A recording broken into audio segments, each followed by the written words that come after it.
down career. Let's be real about it. And at a football camp that was also attended by Dak Prescott, Jameis let the kids know about his journey. Take a listen. I went from being a #1 draft pick to being everybody laugh at me. But guess what? I'm about that business. I'm outworking everybody at my position. I know that right here, right? But I'm doing day by day. I'm doing things every single day. Commit to the dream. Even the cameraman was like, hey, wait a minute, is that Dak Prescott? All right, so Acho, what's your biggest takeaway from Jameis's pan-failed speech to the kids at the football camp? Number one, I love Jameis. I do, too. His speeches need so much work, his motivational speeches. I feel like a motivational speech entails a lot of things. It entails voice, like what's the bass? What's the tone of your voice? I think Jameis is cool there. It entails passion. Jameis kills the passion. Like, he gonna get you hype, but the delivery be so suspect sometimes. If we could just sharpen the delivery, I would be all in. Like, he got the voice for it, he got the passion for it, but then you really listen and you listen too much and you're like, what'd you say? But I love Jameis, so I'm going to ignore all that right now. Oh, really? You going to ignore it? I can't ignore that. Have to, hey, jury, forget everything you just heard. No, I can't, y'all. I love him, man. I do. What? My biggest takeaway is that Jameis is going to have the #1 overall pick resurgence that we've seen so many former #1 overall picks. I remind y'all, Carson Palmer, #1 overall pick to the Cincinnati Bengals. He did some great things in Cincinnati. Took him to the playoffs, but most notably never won a playoff game for Cincinnati. Goes to Oakland, and that just was awkward. 2 losing seasons, got up out of there. Carson Palmer enjoyed his greatest success when he was in Arizona with Bruce Arians. His third destination, his third stop, that's where he went to an NFC championship game. That was his best? You remember Cincy, Carson Palmer? Statistically. Before the knee in the playoffs? He was a beast. The most touchdown passes he ever had. I'm with you. And went to the NFC championship game. Wow. So, like, instantly he did some things, but if you're just purely looking at statistics, most success in Arizona. Alex Smith. And in San Fran, he had some bad years, some bad, terrible years. He had 1 season with more than 11 wins. 1 season in San Fran, but some bad years. Goes to Kansas City, 3 11-win seasons. Goes to Kansas City, throws for the most touchdown passes he had ever thrown for. So Alex Smith, his second destination, he enjoyed his greatest success.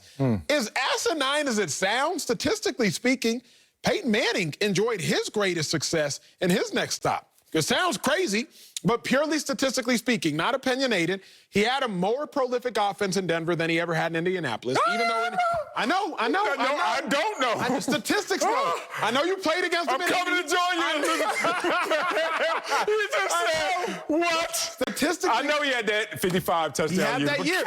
55 touchdowns, the most he ever had prior was 49. Goes to 2 Super Bowls in 4 years. He went to 2 in all his years. And he won 1. I know, but it's the reality. The reality is so many former #1 overall picks enjoy greater success at their next stop.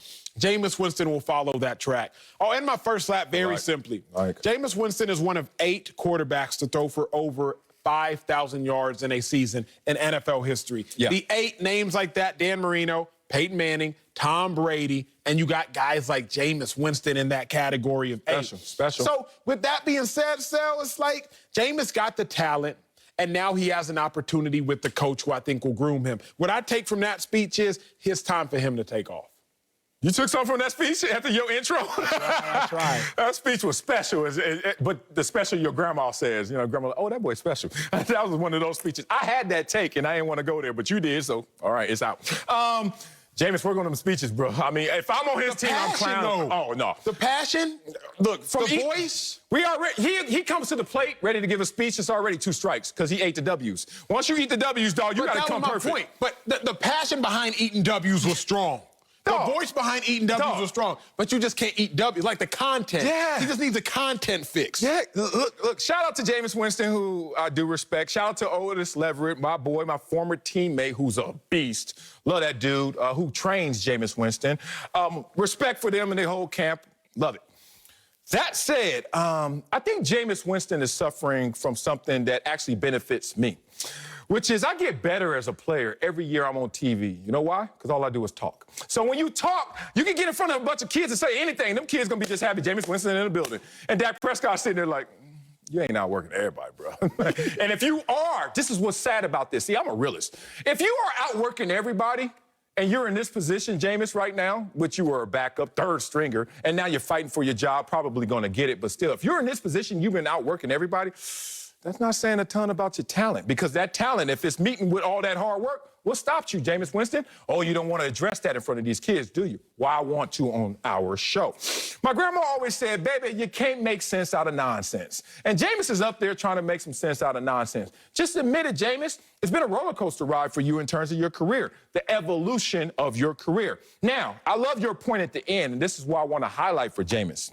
Your next stop could be your best stop, which is this situation right here in New Orleans coming from Tampa Bay.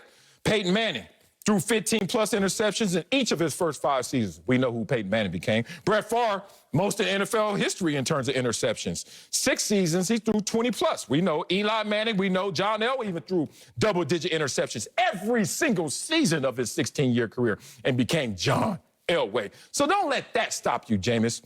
But also be real, bruh. I hate when people always want to highlight they good. I worked the hardest. I'm here. I responded. Why'd you get there? I'm that kid in camp. Why'd you fall off? And I need to hear it. Because, Jameis, you're 28-42 as an NFL starting quarterback. 1 winning season, 4 losing seasons. Most interceptions in the NFL since you've been in the NFL.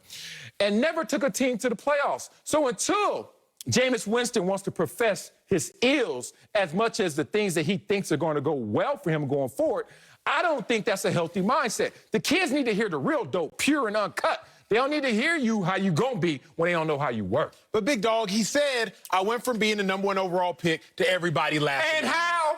I'm that kid again. How that happened? But what happened was... Here's a problem. I told you, Jameis Winston gives the delivery. It's his content, the suspect. You can't take everybody through the lower lows in the way in a motivational speech. You know that. Hey, what? They bigger than us. They faster than us. They better than us. They smarter than us. They look better than us. They girls are more attractive than us. But we gonna get this W.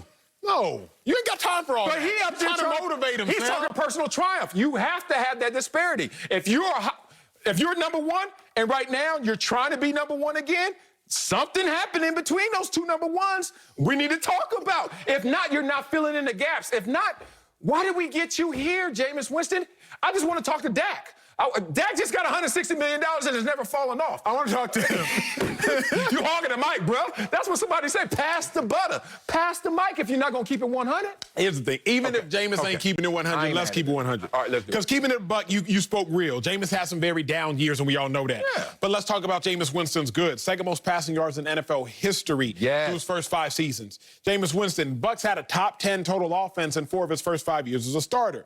Top 10 in passing yards when he came into the league and passing touchdowns from 2015 to 2019. It's a whole bunch of good there.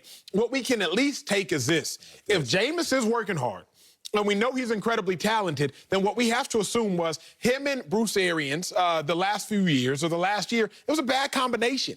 Like, it was it's like if 2 incredibly passive people get together, it will look okay at times because they're not going to argue because they're both very passive. But the problem is it will all boil up together, and there will be some good, but there will be a lot of bad because they won't know how to have any conflict resolution. Jameis and Bruce Arians are both big arm, big gun, big-minded people. It looked good at times. 5,100 passing yards, 30 touchdowns. But then they also had a whole lot of bad. 33 interceptions. Give Jameis Winston his perfect counterbalance and Sean Payton, and I think we will see his best. Boy, these kids are getting tortured at these camps by these pros showing up. Cam Newton somewhere sitting there like, hey, hold my beer, Jameis Winston. Why you go to a camp and mess things up like this? I give it to you like it was given to me. I saw Kirk Franklin. Kirk Franklin, the gospel dude? Yeah, that's my gospel dog. rapper. That's your dog, you know? Big bro, yeah. Okay.